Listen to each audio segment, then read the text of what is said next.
아무래도 저희 그 오늘 있었던 장해찬 전 최고의 그 발언과 또 윤석열 대통령의 그 경로, 그리고 또 내일로 예정이 되어 있는 그 만찬에서 독대가 있을 거냐 없을 거냐 그 문제 때문에 지금 이제 댓글창 보시는 분들이 여러 가지 또 얘기가 나오시는 것 같아요.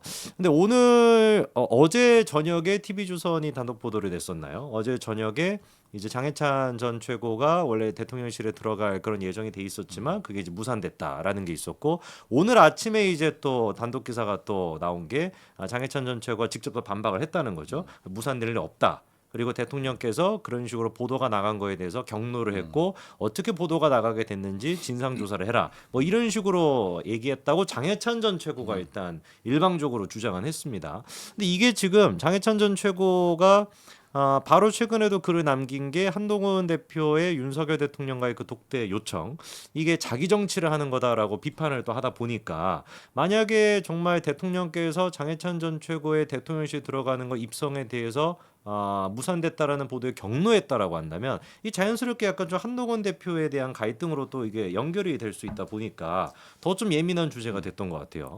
네. 제가 볼 땐 지금 그 우파 정치가 전반적으로 잘못됐습니다. 우리 보수의 정치가. 그러니까 지금 이게 비밀이 없다. 예를 들어서요.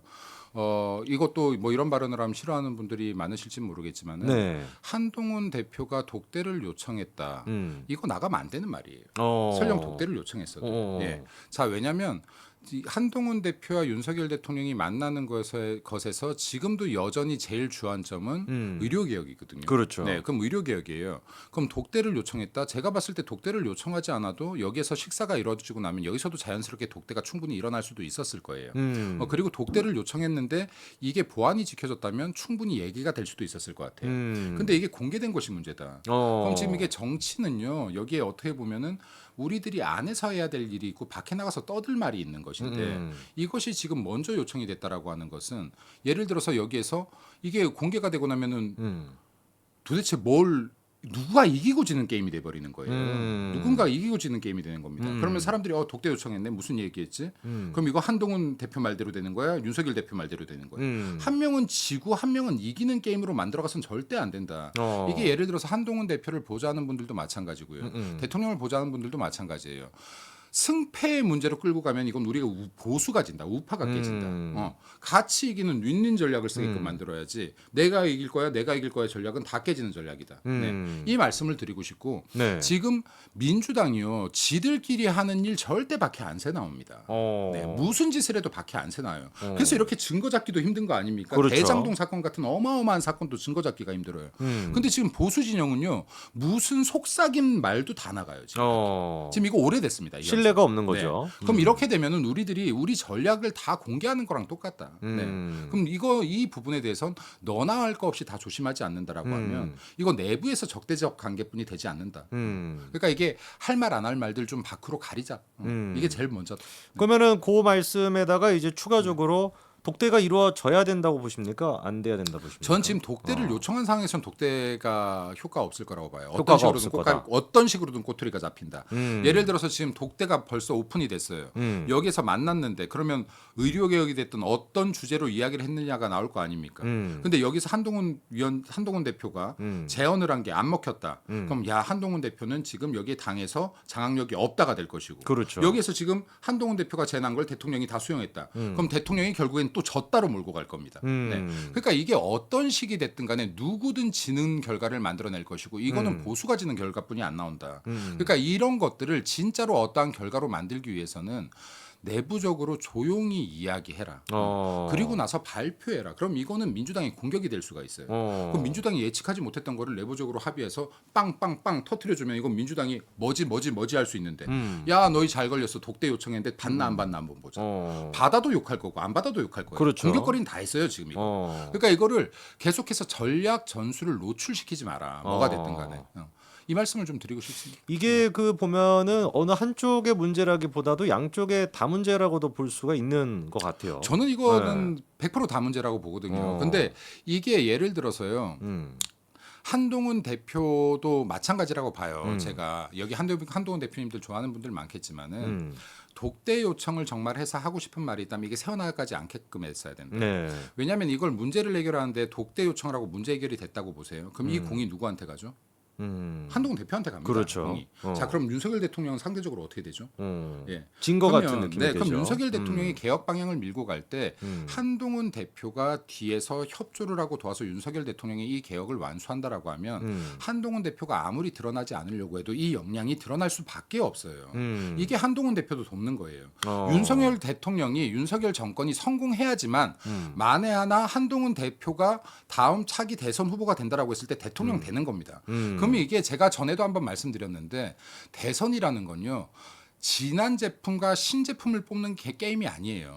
보수라는 가치의 제품을 재구매할 거냐 구매하지 않을 거냐 이 문제예요. 그럼 보수 윤석열 대통령이 성공해야지만 이 정권이 성공해야 차기 우리가 정권이 재창출되는데 그렇죠. 네, 근데 이거를 다른 제품으로 보지 않는다는 거예요. 국민들이. 예를 들어서요. 우리가 지난 대선 때로 돌아가면 이재명 대표가 윤석열 대통령보다 인기가 없었습니까? 아니에요. 그렇죠. 근데 이재명 대표는 그 뒤에 문재인 정권이 터뜨렸던 폭탄을 안고 있었어요. 예, 이것도 영향을 분명히 미쳤습니다.